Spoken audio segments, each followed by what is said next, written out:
Hi, all you people and planet lovers. On today's episode of the People Heart Planet podcast, we are talking with Amanda Kelley. Amanda is a designer and creative director with a passion for animals, nature, and our planet Earth. During the day, she's on a brand team for a global vet tech company, but by night, she is hard at work on her passion project, Of Intention. Of Intention is an online, intentional, and sustainable living boutique and lifestyle brand. She lives in Massachusetts with her husband and two boys, who have been the source of her motivation and inspiration to live more intentionally and sustainably. She loves spending her free time going on adventures with her family and watching her kids learn, grow, and experience new things. We hope you're inspired by this conversation today. Have a listen and know that your story can inspire others too. Hi, Amanda. I'm so glad to have you with us today on the People Heart Planet podcast. Hi, thank you for having me. I'm excited Absolutely. to be here. Jump into the first question. Why did you launch the Intentional Heart? And tell us about it. Okay, so this is a loaded question, but without going into like too much of the backstory, basically like when I was pregnant with my first child, which was 7 years ago, it's when I started making more serious life changes or lifestyle changes, I should say. I started listening to a lot of podcasts about like finances and just kind of like more like self-helpy type things because I'm bringing a kid into this world, like I better be a good person and like set them up for success and like, not just financially, but like how to be happy and like how to like manage, life, I guess. So I'm like, I should probably do that for myself first. So I kind of dove into just like listening to podcasts and just learning and researching and whatnot. So, I listened to finance things. I got into minimalism. I started listening to the minimalists and then reading books about minimalism. And, leading a greener lifestyle has always been part of me, but it's sort of this like fueled the passion, I guess. So, this was like 7 years ago and it's been a journey ever since, but I would say last year is the first time I really focused on it. And that's when I started the Intentional Heart Instagram account. And this was just out of a desire of kind of putting my efforts and focus and energy into something positive. I feel like we've had a very crazy few years and it's been a roller coaster ride of emotions and, just life changed and it changed a lot for all of us. And I think we've all been through a lot. And I spent a lot of time on social media, reading horrible things, but then also reading really positive and nice things. So, and I wanted to be part of that positive community. And I felt like I had things to say and I wanted to inspire and continue to be inspired by people and just kind of like meet like-minded people. So I started the account not really knowing what was going to happen. Honestly, I was just like, I'm just going to do this. Like, why not?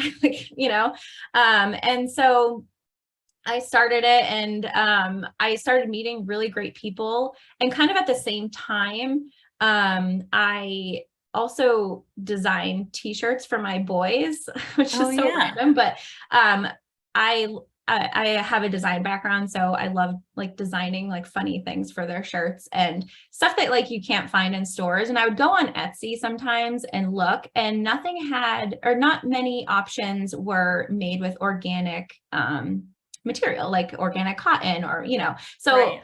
I was, trying to be intentional, trying to make intentional purchases, but I couldn't find what I was looking for out there.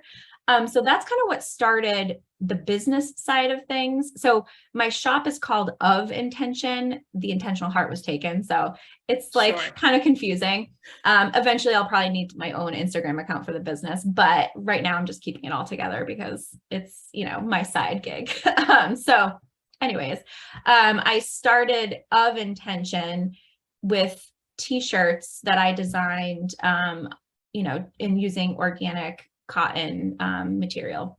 And then it just kind of spiraled. I then started learning how to source products and I was like, oh, I can have more things. Like, look at all this stuff that like I've looked for in the past, and having it all in one place was kind of where my mind was going. Like if I were to start this journey all over again, like wouldn't it be so much easier if it was all in one shop? So I'm certainly not there yet. Like clothes is a big can of worms. Like I have the stuff that I design, but I mean, as your shop has a lot of clothes, it's a big, it's hard to navigate that world. So I'm not there yet, but I've really enjoyed trying products, finding products, either liking them or not liking them, and then sharing them with people. We always say that we're not about competition because the world needs more of these products and more of these resources. Mm-hmm. So we're all about collaboration. And I love that that's exactly the way you were thinking, is like, how can I share what I've learned and share my resources and share my story? And it's just all about like community building and networking, and we can all do better when we all do better. Exactly. And I'm the same way. Like I mean, I have a full-time job, so this is not like my livelihood. So I love meeting people who are doing the same thing and sharing ideas and all that. Like it's, I only am doing it to hopefully inspire other people, because when I talk to some of my friends and family who know me and know like what I'm about, and I just watch them like the things that they buy, you know what I mean? It's just like, and I don't judge at all. Like I don't say anything to anyone. I'm like, zip, like, I don't want to be that person, but like, if I could just inspire more people, then like, that's what I want to do. Like, that's the whole goal. For sure. And it is such a journey, right? So like, it's just sort of one swap at a time, and it's totally exponential, because as soon as you start, you're having so much more fun.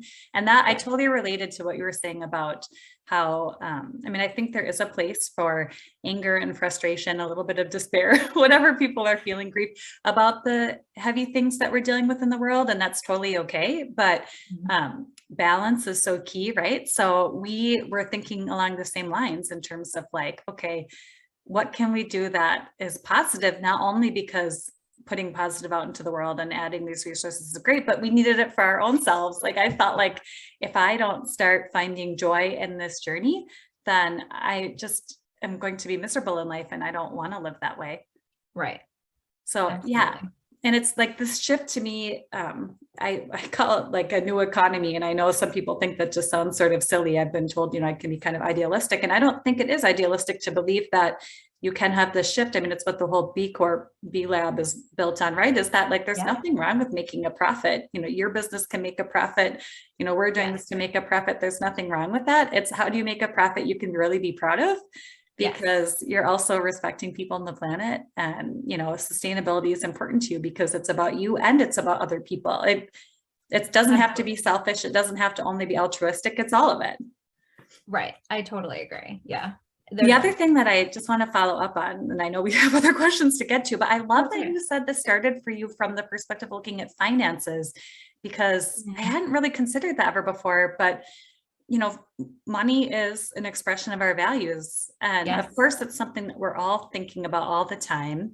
We don't want to be driven and controlled by it, but you have to manage it. And it's your resource. So I love that this journey for you started in looking at like your own personal finances, and it led you into, okay, how do I want to use this money? And then really creating your own business. That's so awesome. Oh, thank you. It's just kind of what happened. It's true though. Cause, part of one of the podcasts I listened to was Dave Ramsey, which like, I don't love him necessarily, but what he taught was really valuable to me. And, I think it's been a long time, but he's like every dollar app I think he has. And it's basically like every dollar you have goes to something, right? So you have to decide where it goes. And right now I use it's called You Need a Budget app. And it's the same thinking. It's basically like you take your money in and you give it a home, whether it's savings, whether it's, your electric bill, like whatever it is, or maybe it's like a new organic, like cotton dress, whatever, but you need to decide where your money goes. And that's not how I was living before. It was like, money was just flying out everywhere and I didn't know where it was going. So like step one for me was figuring out like, where's my money going? And then you really have to think like, okay, if I'm going to spend money on this, like it better be good. Like it better be like something that is not going to hurt the planet, something that's going to last, something that I really love. And Exactly. so that's kind of like minimalism, like really tied into that for me, because I wanted to get rid of, and I did for the most part, all the excess stuff that I don't want or need or find value in or love. And, so, and then once you do that, it's like, okay, anything that comes into this house, it has to be like made well, something I love, something I'm going to use. So that's kind of like the journey that I went to. And then now I'm here, and I'm not perfect like at all. So like No, it's a certainly not like process. perfect at anything, but that's kind of like the process for me. And then with the shop, it was just like, oh, wouldn't it be nice to have a place where you could just like buy things you feel good about? Yeah, for So sure. Oh my gosh, it's so true, right? Because every time you go in your closet or open a drawer, when you see something that you're like, ugh, like, why did I buy this? I don't really want to use it. It doesn't work the way I want it to. You kind of get frustrated and you have just kind of thrown money away on it. Eventually it's going to take your time to be ditching it out. And then you're, donating it somewhere that's going to end up throwing it away, and it ends up in a landfill if you're connecting it to that. And I think, Dave Ramsey has been such an awesome resource for so many people. I haven't used it, but I have heard some people, it's been so helpful to get out of debt and to totally rethink how they use their finances. And it's exactly like you say. I mean, his message isn't necessarily about, obviously not about sustainability and minimalism, but it's in there actually when you're thinking about, wait a minute, everything had, like you said, I'm going to put it in a home in my budget. And then to take it a step further, of like when I'm giving it to someone else, then it becomes a home to them. Like, what am I enriching? Am I enriching things that I want them to keep putting that out into the world? Or are they putting crap out in the world that I just don't really want to be a part of? Yeah, absolutely. I know. Oh my gosh, the conversation It's opening a huge can of worms, right? And then you like research all the companies that you put money, you give your money to, and you're like, oh God, what did I do? Yeah, but I love that, like, so you and I are on the same wavelength, that like, we had the time that like, oh, you know what, I care about this and I'm doing this research anyway. If I can just put this resource out there, then someone else who's, the nurse who's busy taking care of us, and the doctor and the teacher and the, all these people, the person who's mowing the lawn, all the people who are doing all these jobs that like, they're really busy during the day. They aren't going to be able to sit down in front of their computer and research 100 brands to find out, like they're making my life better and easier. How about, what can I do to make, it's such a community, interconnected way of thinking about the world. And it's so much better, isn't it? Yeah. Such a fun way to live. Yes. So you kind of already answered this, but I mean, I do want to ask the question. Obviously, intention is really important to you, and intention is a word that we hear a lot lately, like living with intention. So how do you feel like that has changed for you over time? Obviously, you've talked about having kids, what that's meant, but what do you, when you reflect on sort of what that word meant to you earlier in life, and what does it mean now? Like, what has that part of the journey been like?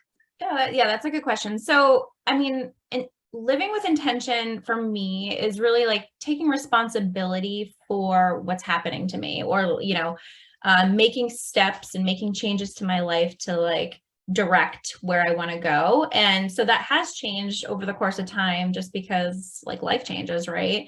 And so it's not just about living sustainably. Like there's more to it for me. It's like, okay, we were talking about finances. Like I love traveling and I love experiencing things with my kids. And so part of that is making sure like a chunk of my savings goes towards traveling and actually planning trips. So like, you can just like live life and like just go through the motions every day. And I feel like I have done that in the past. And, you're just spending money on like whatever, like you don't even know. But once you actually focus and like make intentional decisions, like, okay, this percentage of my paycheck is going to go to this particular trip that I'm going to start planning on this day. And we're going to go, like, it's just like making those actions and doing those actions to have outcomes that you want. And it doesn't have to be a big fancy trip. It could be like, I want to go to the zoo, or like, I want to make sure I go on a hike with my kids. Like, and for me, a lot of it has to do with my children, because, it's just like my life right now, but it could be anything. Like it could be, I want to, I don't know what people without kids do nowadays. Go to a concert. Like that's another thing I love live music. So that would be another example for me, is like, okay, I could say I really want to see this person, but am I really going to like go online and buy those tickets. It's like just really making decisions based on what you love, I guess. Yeah, absolutely. No, for sure. I actually just bought tickets to a comedy show. My husband and I haven't done that in years. And that reminded me of just all those ways that you can bring joy into your life. And when you are sort of living with intention of what brings me joy. And it is multifaceted, right, for all of us. Yeah. And that's, I think, why I feel like my Instagram account is very like, not all over the place, but it's just like all about intentional decisions. So it's not all about like living sustainably. That's a huge part of it, but it's like, you know, like I make sure I book a babysitter once a month so my husband and I can go out on a date. And we didn't always do that. That's new as of last year. And that was just like, Nice. okay, we need time away. Like we need to do like, remember our relationship and do something together. So it's like stuff like that, that I'm trying to encompass into, you know, my little world. I love that you post about more than sustainability, because I think it is about a whole life, right? And sustainability is part of living a whole life, which means that we're not perfectly sustainable all the time. Right. Yeah, So, that's right. absolutely true. It's impossible to be. It is, especially in this system. Like Right. like, I feel like it's all about balance again, right? Like it's sort of that, like I try not to, if I find myself doing too much of one thing and I need to move over to the other, I just try to remember balance, because you have to focus on your individual life. What can I do to make changes? But then if the system keeps making it harder, it's just never going to work. So then what can you do to make systems change? But you can't spend all your time on systems change. And that's, you know, you hear folks that are doing that say there's no point in individuals doing anything. It's all the big guys that have to change. I do too, because it's all of us, right? Like there's no way, if you don't help shift culture in society, then even if the systems change, people aren't going to wake up and say, oh, okay, that's fine. Everything changed from above. Now I'll do it that way. No, that's not how it's going to work. Yeah. Right. It has to be everything all at once, and it's striking that balance. And yeah, I agree.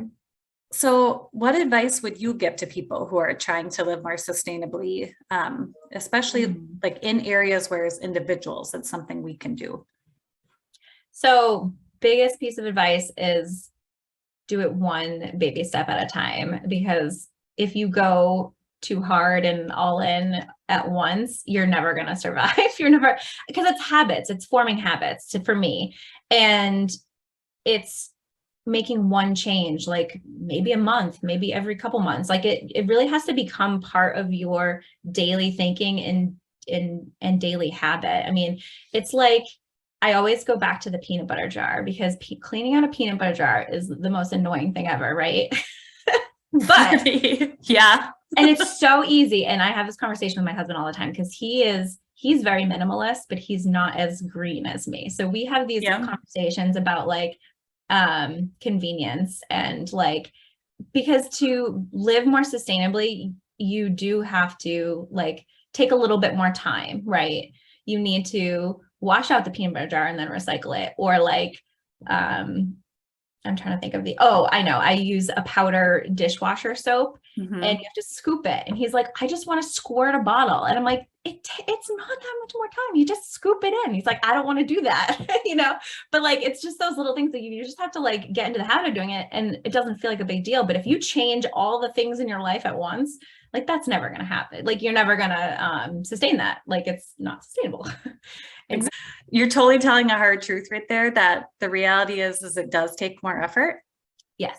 It's like living this way, it's not going to be quite as convenient, which is sort of the challenge of like the century or the age we're living in, whatever, I guess, because, right, like if you do want to eat all your food thrown in a microwave, like you're probably going to have consequences. Like you're going to see it somewhere, and it's the same thing is happening to our planet. And I feel like we're trying to just keep pushing it off of like, well, it doesn't matter, right? Because like someone will deal with the garbage, and enough of us need to start realizing like, no, actually there won't be anywhere else to put the plastic. Like it's unless like how big of a space are we going to dedicate in the world to contain all the plastic? And I don't know where people think it's all going to go. Right. Exactly. But on top of plastic being terrible for you, I mean, it's it's in our blood now. Like, it's just crazy, but it's impossible to get away from, I mean, completely, you know, but I feel like if you make little changes here and there, like, you know, all of a sudden you'll look at what you have and you're surprised, like pleasantly surprised that how much plastic you're not using. Like one night we had a babysitter while we went out, and we came home, and she was like, she had pizza that she was trying to wrap up and save for the kids. And she was like, you don't have any plastic wrap or tin foil.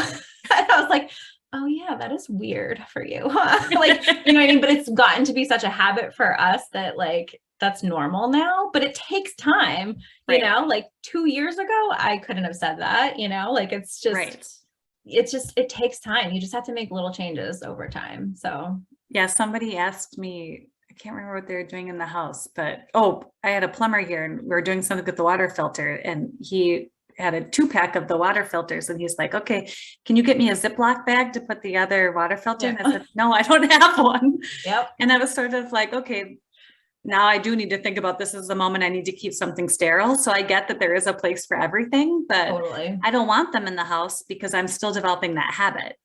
Exactly. So, right. And until I trust myself that like, okay, I'm not going to fall back into like, oh, I'll just keep one box because then I'm used over. Like it's then developing that habit is a process.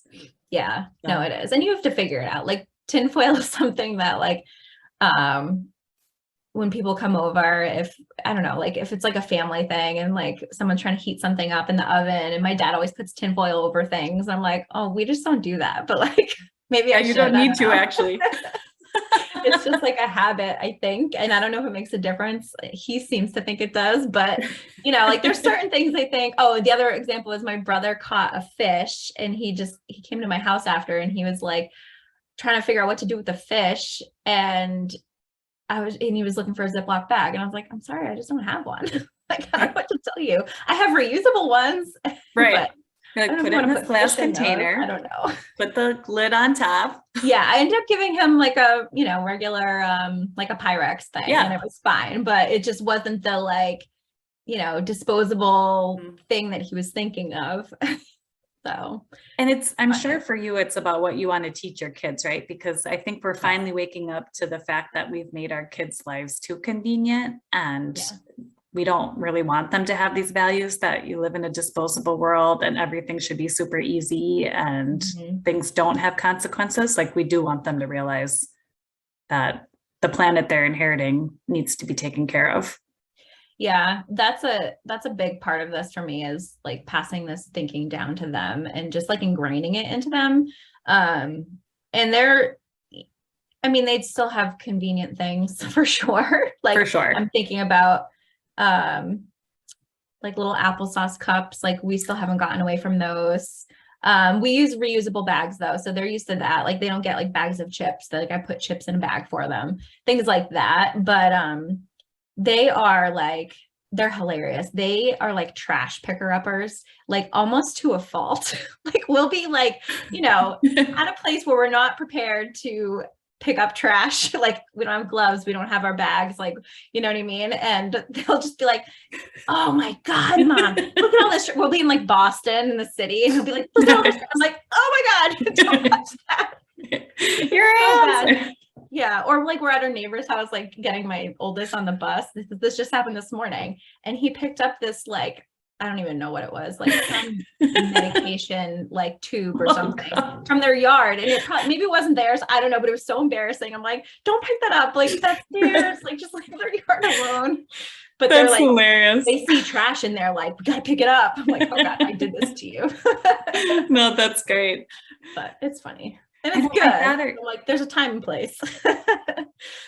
I can't get rid of the applesauce pouches and the Once Upon a Farm pouches. Like it's also great, but I'm like, oh man, I'll throw these away every day. And he loves them. The pouch, it's a convenience thing though, right? I haven't gotten there yet either. And you can buy the reusable pouches. And I haven't gone there. I did. And I did buy them. And the thing is like, this is another hard truth, right? Like I personally cannot keep up with making her a bunch of fruit and veggie puree. Yes. Like I just can't do it. I don't have time.